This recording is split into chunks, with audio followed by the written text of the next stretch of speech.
get started. Denny Grimes here, coming to you from Southwest Florida. Welcome to Mastery. It's already almost into April 25th. And thanks so much for being here. If you're watching this on YouTube, you'd like to join us, it's really pretty simple. There's a QR code. In fact, I've got a surprise for you. There's a brand new big QR code right there. You can log in and we'll get notifications every Friday, 1 to 2 Eastern. And or go to dennysmastery.com. What we do here, if you don't know, I see a lot of regular faces, we do question-based, listening enhanced conversations. And I've been doing this for the Mastery for 4.5 years. And the skill that I've learned the best, the skill that I've improved the most is listening. It's amazing how much easier conversations are when you're actually listening instead of worrying about what things to say. Likewise, if there's some free stuff, some slides we use all the time, some conversations, some book rides, etc. If you don't have this, at one time it was kind of broken down. Take a snapshot of that if you want with your camera. It will take you to a lot of free stuff. Some of the slides I use over and over again, totally free. And I'll throw it back up later if you don't quite get it. And of course, I'd like you to go to my YouTube channel. So I do have a thought of the day, guys, before we get into conversation. Thought of the day. Matt, you with me? So I'm logged on. Where's Matt? See here. Lou. Yeah, no, he may come back. Here's my thought of the day. Number one, I want you guys to get ahead of the news cycle, ahead of it. The only way you can do that is you're going to have to feel like you are a news outlet.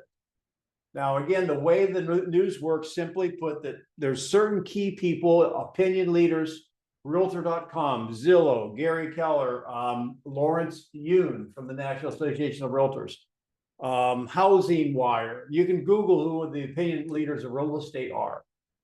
And you put up a Google alert on them, because right now I'm seeing a barrage of articles coming out. Like, for example, this one came out today or yesterday. Existing home sales fall to slowest pace since 2009. Now, what happens is someone makes a speech and says that. Someone does some research and publishes that. Then all the other news sources in the nation, they're hungry for stuff to talk about. I've had two local news here in Southwest Florida. I've been a source for them for a lot of years. I've done 2 interviews in the last 3 days about some of the news that's come out. Because they hear a headline like this, they've got to fill their airways with something. They've got to sell paper somehow. And so they want someone to talk to them about it. Well, what do you think happens, you guys, that when your potential buyers read that home sales fall to the slowest pace since 2009? And as you already know, the headline may have nothing to do with really the thesis of the article. Are you hearing me?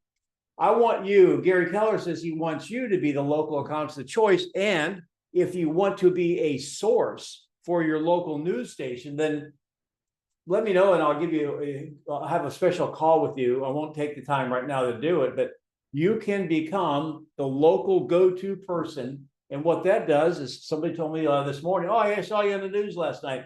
Then you're going to actually become kind of the quasi-perceived real estate expert in your area. And that makes people want to do business with you. 2 other headlines. I don't know if Matt's logged on yet or not, but in Florida, we're having a lot of fun with the real estate market. This was in the Wall Street Journal. This was the thesis of one of the interviews they did for me. And it's like the Florida condos that you're desperate to sell. So, I mean, what do you picture when you see that? It's like, you know, people like desperate. They're on an island and like, what's that one Tom Hanks movie? Castaway. You know, they're desperate to be rescued, right? And the article has, you get the drift. One more that came out, I'll show you this one. This was today. Somebody sent this to me today. This is Florida residents struggling to sell their homes, not getting any showings.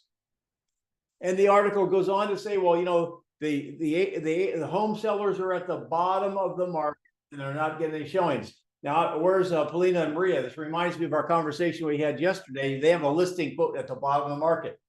You guys are part of the mastery. It is impossible, hear me, to be at the bottom of the market and not get showings. You give me a thumbs up on that? So what I want you to do, this is my advice to you, get ahead of this. I don't want you to see this on the news and wonder. I don't want your customers to call you and ask you questions and you're not aware of it. Just be aware of what the headline says and the meat of the article, because it's full of inconsistencies and many times has nothing to do with the headline. So I'm done preaching here for a second. What do you guys hear? Is that worthwhile? Who'll take me up on that? Go get a Google alert on the opinion leaders. If you want to have if you want me to have a special Zoom call on how you can become the media source, I'm happy to do it. Just email me at coachdannygrimes@gmail.com. Denny, when you say get ahead and getting a Google alert, is that on the current market for your area, for the specific area? Well, if you Google alert, good question. If you Google alert these opinion leaders that are making national comments, Lawrence Yun is probably one of the most important, Y-U-N. He's speaking every week somewhere. Now, he might be in Cincinnati talking about the Cincinnati market, and you're going to get, because you'll put a Google alert on Lawrence Yun, and every time he speaks and he gets published, you'll get an alert. Well, you're getting it within 24 hours. So you're getting it at the same time the local news stations are getting it. Well, if he's talking about Cincinnati mentally, I don't care about that. But sometimes he gives national things like this. And so you'll get ahead of it like that. Now, again, if I'm in Southwest Florida, you may want to put your area, hey, a Google alert on anything that has to do with real estate, Southwest Florida. What you'll find is, if you have a couple of Google alerts out there, you're going to find you getting Google alerts from different places on the same topic, on the same article. Does that make sense? Yes. So you use that to educate the client when you're having conversations and when you're at the listing appointment. If I had my act together right now, and God willing, twins are helping me get there, I would do a video. I would take this. And I'd make some like this one. Home sales are 2,000 down, as low as 2009. What it's not telling you. I'd have some sort of crazy thumbtack on that. What do you call it? A thumbnail. And I'd make a video about it. And boom, I think people would watch it like that. Particularly and send it out to your clients. Again, if you want to talk more in depth about that, I'm happy to do it. I have been working very hard over almost 30 years becoming the expert. So I get quoted locally and nationally, etc. So you can build yourself up to do that. In fact, that's one of my marketing strategies. Not to get down this road, but there's two types of major marketing: push and pull. Push is you marketing yourself, outbound calls, this, that, and the other. I do a pull. I have set myself up as the expert, been doing it a long time. And when people see that, that makes people want to call me. I kind of like that better, but it's a longer burn. Any other thoughts on this before we go into a conversation about conversation? Hey, Matt, what do you think about that? Yeah, there's a lot of ways to skin a cat. I do like the gravity. I call it the gravity. The gravity. Have a gravitational pull. You pull people in. But it is a very long play, guys. It's these things don't, and if you don't do it intentionally the way that Denny does, and let's say you've been in the industry for 40 years, like some of my family members have, and back before there was tech, like internet and all that, it was a lot easier to take market share because you just used to mail or whatever, So let's say you developed this gravitational pull 20 or 30 years ago, but then you didn't evolve like Denny did, and you just kind of complacently relied on the mail or whatever it was you were doing. You can very quickly lose that and then not be able to gain it back, and then you're forced to go outbound like I do. So I like having a bit of both. So well, no doubt about that. If you're hungry, you can go to Publix or plant a garden. You'll eat faster going to Publix. Fair enough? Right. Yep. So that in summary, please don't delude yourselves into thinking you can build what Denny has and like Bob Lucido have and those agents have overnight. It's going to take a really long time to get that gravitational pull. While you do that, you do have to go to Publix. meaning you've got to go get what you need, which is why we do this. Sorry, Matt. My last comment is I announced last week for the first time, I am putting together a trial coaching program that several people, Susan even some time ago talked about it. And if you want information about conversation coaching, I'm not going to be your life coach. I'm not going to replace your maps coach. I'm not going to be talking about how you build a team. I'm going to be talking about some of the better way ideas, some of the principles in my book, and conversational coaching, just 1 month at a time. Email me at coachdennygrimes@gmail.com, and I'll send you some information. My idea is to get a pot of 4 people, and then you'll have a partner to work on. I'll be working with you for 30 days. And if you want to continue, you can. I don't think you'll master it in 30 days, but again, it'll give you a jump start. So Don, I see you're on, and I don't know if you're watching the chat. And so let's go ahead and have some conversations. We can get into depth a little bit. Matt, you missed something really kind of cool today, because today is National Telephone Day. In Recon, what we did was, instead of outbound calls, we did inbound calls. And how do you handle the call that people are calling you? So that was kind of fun. So Don, anybody in the chat ready to go and play ball? The only person in the chat right now is Jesse Kern, and he didn't volunteer anything, but we can pick on him. Yeah, Jesse, we have Matt normally on mastery. I do at the table, but we can do inbound call. We can do outbound call, what's the Matt's specialty, or at the table. So Jesse, what would you like to do today? I've been practicing the interest rate conversation, so I would like to do that again. Okay. Interest rate's too high. Right now, all right, I'm gonna prep you up. You're the boxer, I'm your coach in the corner, right? You'll be rubbing your shoulder saying, keep it simple, keep it simple, keep it simple. You got it? Yes. All right, we'll play with Matt. Go. Okay, so are you ready to sign the contract and put me to work? I would be, but I think, interest rates are too high right now. So Okay. I'm more apt to stay where I'm at for the time being. Okay. So interest rates are too high right now, and you're more apt to stay where you're at right now. Other than that, is there any other reason you wouldn't work with me today? No, just I want interest rates to be lower. For clarity, we got to figure out, is this a seller or a buyer? A buyer. Okay, Oh, okay. Yeah. Well, okay. Or both. It still applies. I want to stay where I'm at. Both. Okay. Okay. Well, where would you like interest rates to be, Matt? That's a good question. I mean, my mom told me that she's got a 2.2 on her house, 2.25. I was Okay. hoping that they would get closer to that, but I didn't really know exactly where. Sure. And what is your interest rate right now? Interest rate right now is, well, I don't own a home right now. I'm renting. Okay. So, okay, what's your monthly rent then? Monthly rent's about $2,500 a month. Okay. Awesome. Well, earlier, Matt, you mentioned that the purpose of this move is to really get to Sandusky so that you can be there for your grandson since he's starting kindergarten. And I just was curious, what if rates don't come down soon enough to be there in the fall? Well, my lease is going to cancel or expire, Okay. and I'll just rent something there. Okay, so you'll just rent up there. Gotcha. And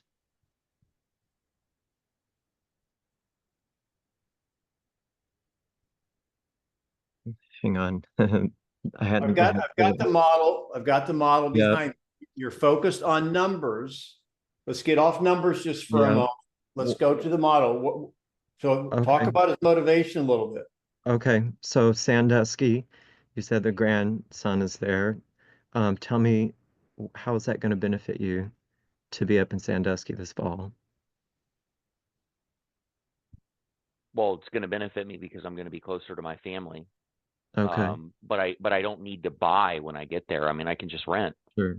Okay. So I'm going to coach you right now. I'm in your corner. Ding, ding. That's it. I'm going to coach you. Yes. It's not about him going there. He's going. It's about him going to own or going to rent. Mm-hmm. Okay. So Sorry, here, let me get, if I can jump in and coach real quick.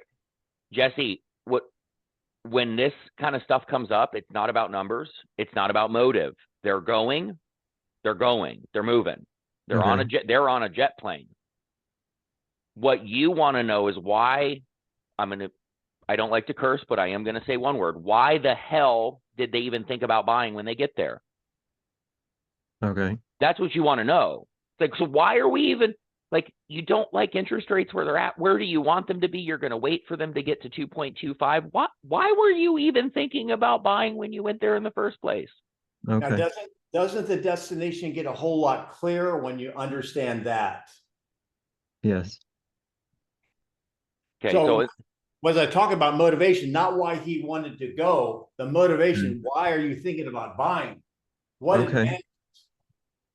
Okay, gotcha. So it's broader, motivation's broader than just why. mhm. Okay, so The question is, here's the question. okay. Jesse, what had you thinking about buying versus renting when you got to Sandusky? Okay. So I'm gonna answer my own question. Jesse, I've been renting my entire life. As you mentioned, I have a grandchild now. I want to get closer to family. I have nothing to show for the past 55 years. So I Okay. want to own something eventually. Okay. Well, how long are you willing to wait for rates to come down to that before you make a purchase? I guess as long as it takes. So hang on, let me just take over for a second. All right. So Matt, I'm going to ask you a question. So how long, you said it's been written forever. When did you originally have the thought that you wanted to own instead of rent? Notice I didn't say buy. I want him to think about ownership. How long have you been thinking about having ownership? When I decided that I did want to get closer to family. So it's been probably about a year. We've really been thinking about this. Have you done any research on the area, home prices, where you'd like to live, close to your grandson, et cetera? Yeah. I mean, I got a pretty good bearing. You know, I can probably buy something around 250, 300. Okay, well, let's forget about the interest rates just for a second. So take 250, 300, take an average of 275,000. Have you worked with anyone or sat with a more calculator to figure out what your monthly investment would be at the current interest rates at $275,000? I haven't, no. Okay, so let's just assume it's $3,300 a month. So the question really is, you're paying $2,500 now on rent and getting nothing. Let's just leave interest rates out for a second. Would it be worth more to you a month to actually be building equity? Yeah, absolutely. So from a monthly investment standpoint, now I'm not saying payment, what would it be worth? You're giving somebody else $2,500 and you get nothing. How much more would you be willing to spend to own something? Yeah, that's what I'm asking. Yep. That's a really good question. I would think that, well, you know, it's kind of like a forced savings account, just thinking out loud. So, I mean, I wouldn't mind spending, you know, I've got a lot of runway, so I wouldn't mind spending $500, $600 more a month. Okay, and I'm rounding third, heading home. Now, again, here's Jesse, always remember, forget rate, get into monthly investment. You got to look at the delta. They're paying $2,500 a month. Let me go back to something you guys already know. If you're going to lease a car, is a lease payment less than a purchase payment? Yes, because you're not buying any equity. So they've got to have in their mind, and they're not going to be able to own something probably in their taste for what they're paying in rent, most likely. So they're all going to be willing to invest more. So now they're he said $500 or $600. I said the monthly investment was gonna be, I think I said 36 or 37. Let's just think it's 37. He's willing to do 31. So what's the airline guys? The Delta is what, $500, $600? And $600 per day, just doing my math, is $20 a day. So my question is it worth $20 a day? That's how you work the reducing to the ridiculous. Does that make sense, you guys? Matt, you have a comment? No, that's perfect. But the reason why we even got that detailed, or at least why I got that detailed with you, Jesse, was because it's not about the number. People, there's a quote that's in the top of my head right now, but I can't find it. But it's, people make irrational decisions for logical whatever, that quote. So whatever that quote is, Okay. we're not talking numbers. We're talking, why are you doing this? What, like that's it, because the only three things that matter, and Jesse, you probably haven't heard me say this, but if you have, just internalize it. The only three things that matter in real estate, doesn't matter what it is. This applies to everyone, whether you're a commercial investor, whether you're mom and dad downsizing, whether you're a first-time home buyer, any sector, developer. Okay, I'm really expanding on this because you guys have to internalize this. The only three things that matter: why you are doing it, when you need to do it by, what happens if you don't. If you can answer those three questions with anybody you're talking to about real estate, you'll know how you can help them. Or if you can't help them, the numbers don't matter. Good job. Last comment, and we'll go to the next one, Don, so we'll get it teed up, is this: if they see the numbers, you help them see what the numbers are and they don't move forward, there's two reasons. One is they can't afford it. The other is their will.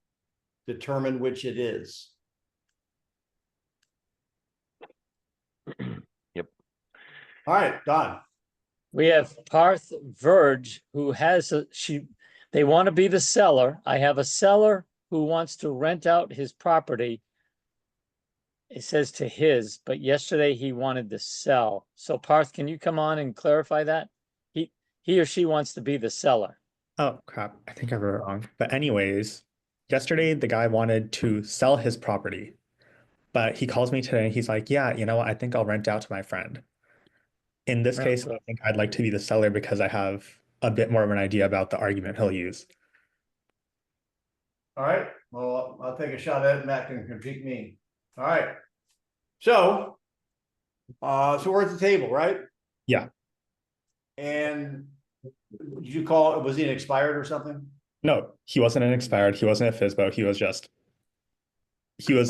like in my circle, basically. Okay. All right. So you want this, so you wanted to sell yesterday. Now you're going to rent it to a friend. Is that what I'm hearing? That's exactly what I'm saying. Okay. Okay. Stepping out of the role play. So what's going through my brain? There must have been a reason why he wanted to sell before. I need to find out what that is. What I'm going to what? Motivation. So if you had sold it yesterday, you would have done something. Why did you want to sell yesterday? I was actually thinking of, moving out of the country with my mom, but after you showed me all the comps, I found out that I'm not making any money on this property if I do sell. For clarity, is this where you live or is this an investment property? This is where he lives. Okay. This is where I live. All right. So if you rent it out, and so you have equity, I'm assuming it's debt equity.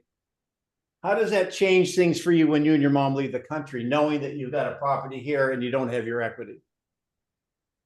Well, I'll still be able to have the equity because I own the house now, but now I'll be making rental income as well. But if you did sell it, what would you be doing with the equity? You're stepping out now. He would have some money, right? There's got to be an idea what he would do with the benefit of selling. That's why he wanted to sell. So what I'm doing, Matt, is we're going to figure out on the Ben Franklin, what's the benefits of selling? Maybe it's more advantageous if he doesn't need the equity and the market's going up. Maybe it's a benefit for him renting. I'm totally agnostic right now. I'm attempting to understand. So before I go further, Matt, how are you seeing the game that's starting? I agree. Fine. You're Switzerland. I don't care whether I just had this conversation yesterday. I'll keep this very short. Lady wanted to list it for sale and for rent, but she doesn't want to go too low. And I left the phone call advising her to call the agent she was about to hire and rent it. She wasn't hiring me. I was Switzerland. Rent it. So that's what you got to figure out first. Why the heck would you do it in the first place? What's the benefit to it? Right. So, all right, back in the role play here. So if you'd have sold it, you'd have had your equity, let's assume it's $100,000 and no headache here. And then what would you be doing with the equity? Oh, I would have bought a car in this other country. You would have bought something in the other country? Yeah. Okay, so what happens if you don't have the equity? Well, then I guess I have to live with my parents then in the other country. Okay, and so tell me what that would like. What would be the benefit if you had to look? What's the benefits of living with your mom and your parents, and the downside? Which list would be longer? Oh, well, I think the benefits of living with my parents would be good because right now they really need me. Now, hang on. Who's surprised with that answer? I am. Yeah. See, what did you say yesterday, Matt, about assumptions? Yeah, they make an ass out of you and me. Never assume you know what their answer is. So I was attempting to get him to say, well, yeah, I guess I'm going to be dating girls, bringing them home to mom, it's probably not a good idea. Hey, I think it'd be a plus. Okay. So if you put it, and I'll make this short. So if you did the advantages and disadvantages, what should be better? Living on your own and owning something, or living with your folks?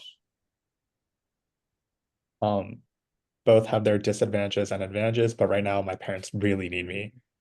So I've got one more question. I'm going to be done with just demonstrating where I'm going. yeah. There's one puzzle piece that doesn't fit. This is the way my mind works on this. Then why was he selling in the first place? Now, maybe he never made those thoughts and logically, but that would be my question. Well, if you think it'd be better to live with your folks, I guess, then why were you selling? If you had the money, you could, okay, why would you be selling if you thought it would be best to live with your folks? Oh, because I wasn't able to live here anymore. I was going to go back and watch them anyways. But then it would just be with the equity. I don't quite understand that, but again, I guess technically speaking, if you had more time, you may want to take him down the road. Well, what if you could live with your folks and have your equity at the same time? Would that give you flexibility because your folks aren't going to last forever? Yeah. Okay. So basically, this is his entire situation after talking to him over the course of it probably doesn't matter for the role play scenario unless it has something germane to how we can, but the details probably don't matter. a little. Basically, he's down to one parent and he wants to live with the other parent. And yeah, basically just take care of her. And that's why he's going to the other country. Well, there's no reason why then my last statement on this, and Matt, you can then add a little cherry if you want, but then would there be any advantage of staying there and you have your equity with you? And I brought up equity, he didn't. Would you have any concern about what's going on with your home in another country and what condition it might be in when you find it? Would you rather just be done with it? So Matt, put a bow in it so we go to the next one. Yeah, it's complex and we can't resolve it here. Yeah. But I do see the path, and my path may be different from Denny in a little way, if I said that correctly. What I'm hearing you say is that ultimately it's in everybody's best interest for you to live with your mom or whomever it is when you go to this country. And that was kind of like the win-win-win to begin with. Mm-hmm. So how would selling your home here help you other than you would have some change jingling around in your pocket when you go there? Mm-hmm. do you need that money when you get there? That's what I'd want to know. Do you need that money? Got it. Okay. Okay, you don't need that money. Let's assume he says no. You don't Yeah. need it? Okay, gotcha. So why on God's green earth would you want to sell this asset then? If you're not concerned about the condition it's going to be in when you get back, you don't need the money, and the plan's to live with mom in the first place. Help Mhm. me understand why yesterday you would even be thinking about selling this thing. Yeah. Does that make sense? Yep. All right. That was very All right. helpful. Thanks. Good. I see Susan's got her hand up, but I don't know if she's in the chat. She's maybe not used to the new system. Susan, did you have something in mind? Yeah, I do. So this is not about the role play, it's just giving, asking you for your thought process as being ethical. I did go on a listing of appointment with, is about $3 million. I came up with an evaluation in that ballpark, $3 million. She decided to list with someone at 3.5 million. So I put an alert to see where she's at, and sure enough, she dropped $500,000 of her sales price. Now it's down to $3 million. So I'm looking at the pictures, I'm like, huh, instead of her giving $500,000 away, she could at least do some stuff, which I recommend when I was there. Maybe get it at 3.2, 3.3. Is it ethical for me to reach out to say, hey, I see that you dropped the price of $500,000, would you consider doing this and this and this, and maybe sell it for 3 point something, fix it, and still net more money than you would to sell for 3 million? I need clarity. So let me go ask you this question. Let me go back to the scene of the crime. You're at the listing table. You said you came up with a value of $3 million, right? Right. I don't like that pronoun, number one. So she didn't want to list at $3 million. No. So did you ask her where she wanted a position? She was saying at that time, so think about it. She did tell me she was interviewing other agents, but Okay. that's $500,000, $500,000 is very far off. Well, wait a minute. Now I got it. But again, the way that I know Matt rolls differently, and out of respect for me, he kind of rolls my way right now on this call. But the better way is, okay, so past sales, notice the no pronoun here. The past sales are indicating, you know, you're going to be somewhere around $3 million. That's what the market's saying. Susan, you're the seller. Where would you like to initially position? Maybe 3 point, maybe 3 point, you know, I don't know. I don't know. at this She's moment. going to say 3.5 because that's where she lists. Let's say she said 3.5. Okay, Okay, so 3.5. So are you saying if we were to agree on the initial position at 3.5, are you ready to move forward? Yeah, Knuckle bump, then that you didn't do that. You gave her No. what you thought, and she went with a higher number. It's kind of like an auction. She went with the highest bidder. Now you were probably right, but you lost. well, because I gave at most as 3.2. That's But the you don't most, know like what I'm it's- stretching it. You don't know. Right, I don't know what it is, but I think 3.5 was like, it was like, it's too much.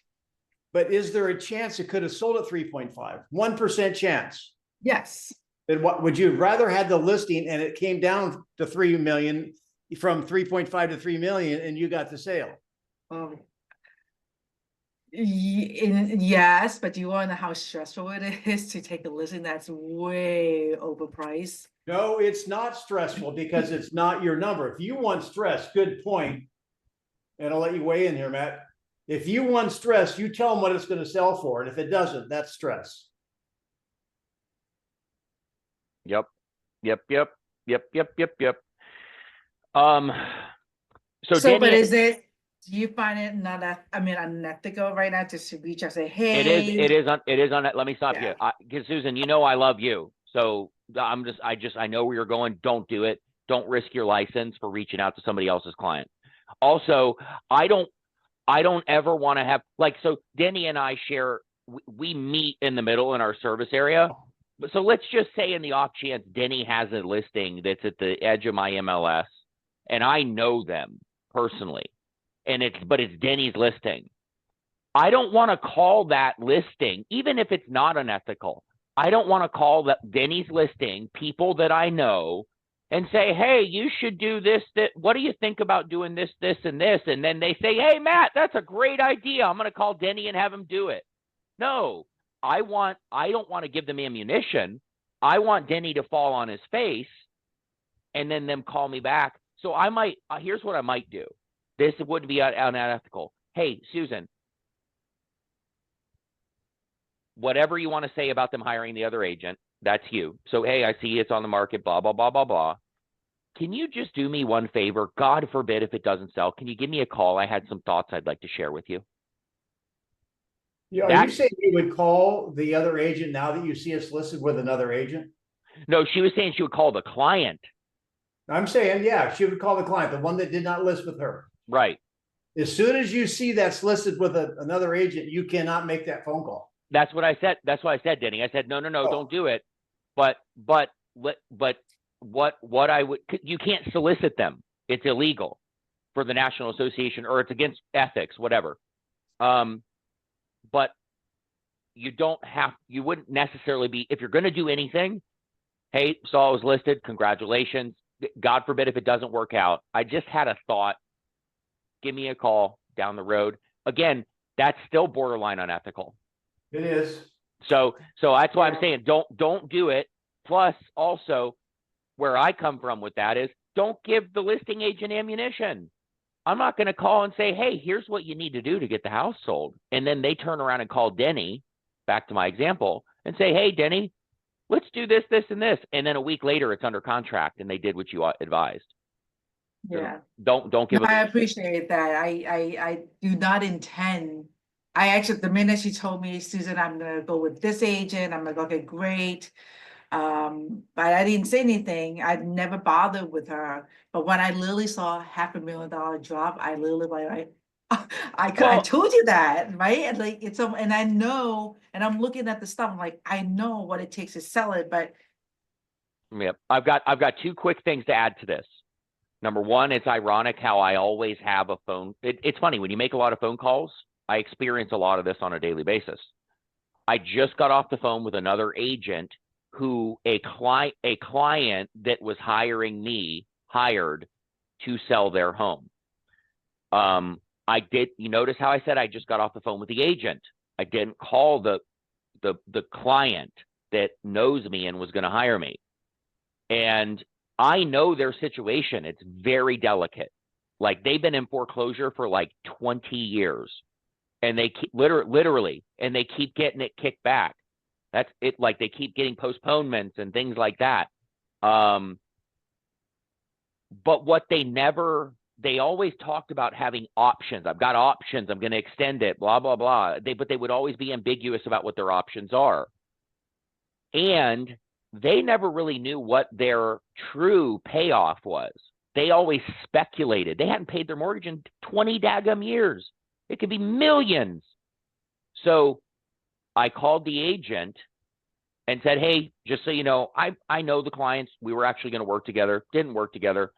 I just had a few sensitive questions I need to ask you, because I do have a client that's interested in buying the property. But these are questions that we could never get answered before. I said, is there, because our client doesn't want to get involved in a short sale. Sorry, let me preface that. The buyer that I have, we don't want to be in a short sale. So what we don't want to do is go under contract and then find out 3 weeks in, after spending money on due diligence, we got a short sale on our hands. So it is important for us to know what they owe up front. And also, there's a foreclosure sale scheduled for May. And again, this seller thinks, I'll get it postponed. You listen, you moron. The Pied Piper has to be paid at some point in time. Eventually, they're not going to let you kick this can down the road anymore. They're going to take your house. Also, it got flooded by the hurricane. Lastly, on that point, I asked if they owe approximately $750 as they think, or if they found out it was significantly more. Agent got all offended. It's none of my business. And I said, hey, you're right. It's none of my business, but I have a client that wants to buy the property and we don't want to end up in a short sale. I stopped the conversation right there though. I just said, hey, you know what? I didn't want to have an adversarial conversation. I was just here to figure some things out because I got a client wants to buy the property. We're going to put this down right now. Point to that explanation was I didn't call the client because I'll lose my license.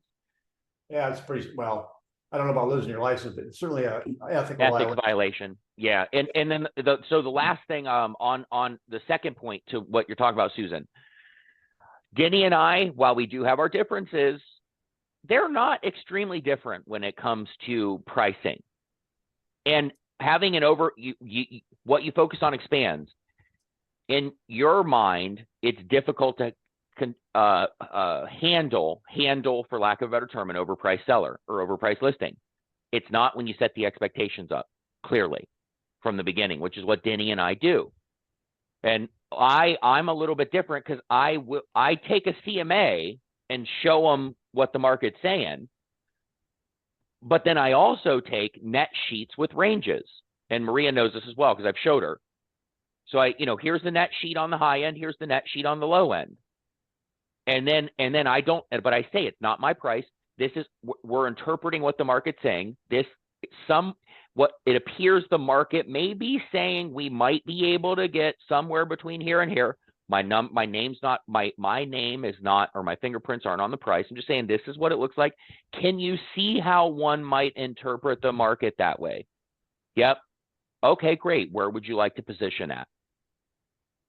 So while I do quasi put my fingerprints on the price because we're interpreting it, they're ultimately in control. And then I set the expectation. Okay. And not, Denny has the one of three things. But as long as you set the expectation up, in summary, as long as you set that expectation, it's not difficult handling them. And I'm using handling for lack of a better term. So I do appreciate the setting the expectation with the seller through my experience. Maybe it's just the way how I handle my clients.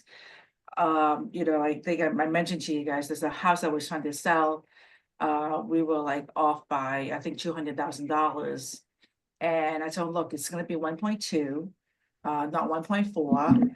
But as we Susan, can we just kind of move on a little bit? We can handle this at the end. After 2 o'clock, if you want to go a little bit more into that. Bottom line is we can show them what the market's doing and just keep the pronoun off. And there you go. So we can talk more about it after the 2 o'clock on top of the hour if you want. Don, who's next? Maria has a door knocking scenario. Well, Don, you are the door knocker, so you can be behind the door. Cool. Go. Knock, knock. Hi, may I help you? Hi, my name is Maria. I'm with Keller Williams. This might not be for you, but we're selling a home on the corner of Main Street, and we were just speaking to neighbors and trying to find out if you know anyone who's thinking of moving in or out of the neighborhood. Well, gosh, I don't know anybody right now. How much is the house? The house is at $450. $450. Okay. And you're the agent for it? Yes. Okay. So if we have somebody, obviously you got a sign in the front yard, or is your number on this brochure? Yes. Cool. I've lived here 7 years. I've never had a real estate agent knock on my door. Good for you. Really? Well, Really. thank you so much for opening the door, Don. But Sure. it would be crazy not to ask for me. You have never thought about making a move yourself, have you? Not really. We, as I said, we've been here 6 or 7 years. At some point, we'll downsize, but not right now. Mm-hmm. And so what would have to happen for you guys to downsize eventually? Well, we have to have a 26-year-old daughter move out, and we have to not use half the house, and we probably have to get a little older. But, that's down the road for us right now. But gosh, when that day comes, if you're still in real estate, you're the only one that's knocked on my door. I'm impressed. Thank you. And once the time comes, do you have a trusted realtor who you will be using, Don? No. I think he just said that. Wouldn't that be I you? know. So here's my 2 cents. I don't know. Don does a lot of door knocking, and he can comment on it if he wants to. But first of all, if you knocked on my door, I would think you're selling Girl Scout cookies. That's how young you look to me, right? That'd be number one. Number two, it would be, I don't know, Don. I mean, it seems like you would be as favorable and as accommodating as you were. At some point, you're going to wear out your welcome. Mhm. Is she getting close to that? A little bit, especially when I said we got to downsize and what would have to have that happen. Well, that's what goes with downsizing. So I was getting a little worn there. I would have been open to saying, well, gosh, we're having it open this weekend. If you'd like to come by and just check it out, maybe compare it to your house, get an idea of what your house is worth, and maybe you'll tell a friend about it. Or if you'd like to keep me posted, can I send you an email update once a year, once a month, once every 6 months? I was receptive to that, but it was getting a little, I probably should go. Would it be Right. a good idea to say, is there anything you would like to know in the next 6 months about real estate in your neighborhood? And like, let's say you want to know, I don't know, something about the neighborhood, and then I grab your contact information. Right, to keep send it open-ended, my dear. Yeah. It's Yep. not is there. It's like, Right. all right, hey, so What? figure out when they're gonna do it. He said he's a while out. Okay, great. You got somebody you know and trust? Nope. Awesome. Check that box off. Would you be opposed to me being that person? Check that box off. You asked for Yep. permission, right? And then you already know he's downsizing. Awesome. You're a ways off. Hey, what's one thing, or Dawn, when would it not be completely inconvenient for me to reconnect with you to find out how your timeline's evolving? Get his permission. Awesome. I'll remind myself to do that. Dawn, in between now and that time that you just gave me, what's one thing that you would like to know about what's going on in the real estate world? Would you tell me what that house sells for when you sell it? I tell you what, the second it goes to contract, I'm going to give you a call. And All right. then as soon as it closes, I'll let you know what it sold for the very second it does. That way you Great. can make a decision on what that means for you. Great. Was that helpful, Maria? One of my favorite Yes, questions, thank you. talking to someone just generally like that. Hey, listen, every now and then we run across, a super buy, kind of like a buy one, get one free. Do you have anyone in your acquaintances or family that would be interested in a super deal like that? Now, really what I'm doing is that's a sideway question, because many times they're going to say, well, if you find a good deal, let me know. He wants to downsize. Well, if you find a good deal, now you already have implied the ability to follow up with him with pertinent information. Who's next, Yep. Don? Next is, shoot, I just lost it. Hang on. Mr. Fan, Yeah, Fan, you had there was something going into the chat. So what was that? I didn't see the question. rentals. Rent. Yeah, he wants to know about handling positioning on rentals the same way. If it differs from the way we handle listings, Denny, I'll answer myself really quickly, and then I'll let you jump in, Denny. Fan, rentals is a different world because it's not my main spoke of business. I only procure tenants for past clients. I charge a minimum for my services. So I charge a minimum of either $2,500 or $3,000, depending on how much of a headache I want. I charge a minimum for my services, or 1 month's rent rather. So if I'm renting a $7,000 house, I'm gonna charge $7,000 to find you a tenant, screen the tenant, so on and so forth. I let them control the speed though, but I do set the expectations very quickly. It's like, all right, what were you hoping to rent this for, Fan? I'm hoping to rent it for $7,000 a month. Fantastic. How long are you willing to leave it at $7,000 a month and not find a tenant? Because I'm just here to help you screen and vet tenants, but I'm not attached to what you hope to rent this for. So that's the conversation I have. And then if they ask me, well, what do you think I need to list this rental for? Well, your neighbor right down the street with the exact same house, exact same everything, rented for $5,500. So I'll give them that kind of information, but I don't care. I'll let them, because I'm making my money. I'll let them run the ship into a deserted island, a derelict, like Earl Nightingale said. Does that That's all. help you, Ben? Does it help? Yeah. There's three outcomes. There's three outcomes when you rent something too, by the way. What are they? No interest, some interest, or it rents. It's the same, it's the same principle. You could be Right. selling eggs on a corner or lemonade. It's the same principle. Mhm. Yep. Quick question for Matt on that regard. Do you also have a conversation with the landlord about paying for whoever the agent that brings the tenant? No, man, I'm sorry. That's one sector of the industry that, I'm talking from Florida, guys, so please don't kill me in the comments. I find no value in Florida. I find no value for the agents that run people around finding rentals. No, they get $200. Yeah, Right. they get, I mean, if they're lucky. If, I know in New York, I think in New York, they make pretty good money. You can make pretty good money doing rentals. And I think Susan out in California, they might make some decent money doing rentals. In Florida, I'll buy you a Happy Meal. Thanks for nothing. same in Arizona, same here. Yeah, We I'll got tell you what, David, we talk about, sorry to interrupt, we talk about conversations. That's a very delicate conversation to have, particularly someone who's coming in, they've been referred you to you relocate all the doctors into the hospital. Now they want to rent for a little bit and they want to ask you, will you help me find a rental? Now, here, how do you tell them no and still maintain a good relationship with them? There's some strategy to that. Now, this is some bimbo off the street, it won't matter, but if you're trying to protect a relationship, past client, a relocation person, whatever. And my whole conversation is this, I will help you, but let me tell you this about the set expectations in Florida, Matt.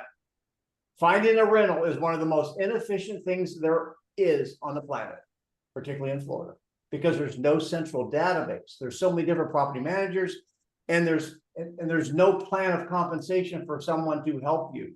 You thief. Pardon me? No, you're nothing. I love you, brother. You're a thief. I've got a Post-it note on my computer screen that says the same thing.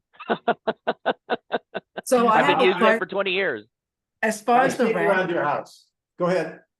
as far as the rent, in California, we only get, unlike New York, we get 1 month's rent, right? As a commission. In California, you only get a percentage, and that's, like 3% or 5%, whatever it is, and you split with the other agent. What I did with my last client, because I know my value, I charged New York prices. I said, 1 month's rent is my commission, and you had to pay for your own photos. So she went with it, and I got it. If you can do it, great, but it's not my main spoke of business. So I Yeah. find out what I need for margin. But I want to speak to what Denny's saying, guys, because I rudely interrupted him. But it's hilarious because what he was saying is exactly what I've been coached to say by my family for 20 years now. So he's essentially in Cliff Notes. He's saying rentals are the wild, wild west. Okay, there's not one database for rentals like there used to be 100 years ago. And if I refer you to a property manager, they only manage a select group of properties. So you're going to have to be hopping from property manager to property manager before you find the right one. And there's not a mode of compensation for rent people that help consumers find rentals. So here's what I can do for you, Mr. Past Client Referral Renter. I'll send you everything that's available in the MLS because that's really all I have access to. You can search through Craigslist, Zillow, Realtor.com to find your own. And when you find one you're interested in, let me know what the address is. I'll connect you directly with the manager of that. Matt, now I'm going to interrupt you rudely. Now you're reading what's on my computer. I tell them the same thing. So we can move on. I'm sorry. I just thought, but let me ask you, Denny, where did you get that from? Because my ex-father-in-law told me that 20 years ago. I probably trained him. You probably did. Okay, you're awesome. It's just like, it is uncanny. It's like the exact same thing I have on my computer screen. All right, let's move on. Okay, okay, time for one more. Then Susan, if you want to stick on after a little bit, we can talk about some of the pricing. One more, let's go. Don, who, Dave, anybody? David M is on deck. He has 2 closings this month, and both sellers are bringing money to the table in order to close. No, that wasn't an objection. He was speaking to what I was talking about when I called that agent of the client that I was going to work with. Because I was calling him to find out when's the foreclosure auction, because we don't want to get it under contract tomorrow and it go into foreclosure. And then 2, did they ever figure out what the heck they owed on it? Because we're not going to get under contract, spend a bunch of money on inspections and site surveys, and then, oh, by the way, this is a short sale now. And the agent just got all offended, said it was none of my business. And I said, great, have a good day. So let me give you an analogy. This is my analogy of the day. I love analogies. If you want to have we'll sip club soda or wine or whatever you want, and we'll just have an analogy contest. I have going back to the articles I talked about in the beginning, right? So one of the articles, and this had to do, Matt, with somebody in the Florida market, the condo market. Everyone's weeping, gnashing of teeth, right here. And they interview somebody from Punta Gorda, and they paid $320,000 for their condo. And, the maintenance fees went up and assessments, blah, blah, blah. They're whining. And then he had to sell because they didn't want the monthly expense anymore. They sold it for $350,000. They made 15% on it. So here's my analogy. When you're dealing with a seller that has equity, but doesn't like because the market has changed, right? They have to sell it for less. I said, well, let me ask you this. This is what came through my mind. It's like somebody winning $20 million in a lottery. Yay. But they're complaining because they have to pay $8 million in taxes. Y'all get it? Mm-hmm. Sellers in the market since COVID are up 50, 60, 80%. So they have to give back 20 or 30%. Cry me a river. Y'all getting that? Go ahead. I just had listing appointment yesterday for a townhouse in Parrish. She bought it for a bar of soap and some pocket lint, like years and years ago. And she wants to move right now. I show them the trends graphics of the peak of the market. So 4 years ago, I show them the peak of the market in April 2022, and I show them where it's at now. So inventory is up 1,000% in our area, literally 1,000%. Then I show them it. I won't go into how trends graphics work, guys, but it just compiles all the data. So then I showed them the average list price is down by 55%. The average list price here is down by 55% from the peak. I said, but you want to know the good news? The good news is perspective is everything, guys. We're still selling homes for 17% more than you were at the peak of the market. So meaning, yeah, we aren't picking prices and selling the homes with a blindfold on our eyes.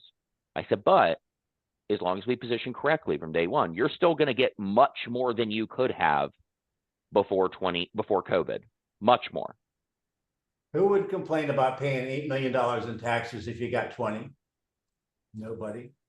Natalie, you want to close this out? Yeah, it kind of circles back to what you were talking about at the beginning. So on the phone is an expired. They listed at the beginning of the year because of all the excitement of the new year. But now they're seeing all these tariffs and the stock market, and there's a lot more inventory now. So they don't want to put it on the market anymore. Okay. So how do you help them change, how do you call it? Like a frame of mind change? Well, yeah, what's the other side of the coin? Why do they want to sell? Oh, wait, no.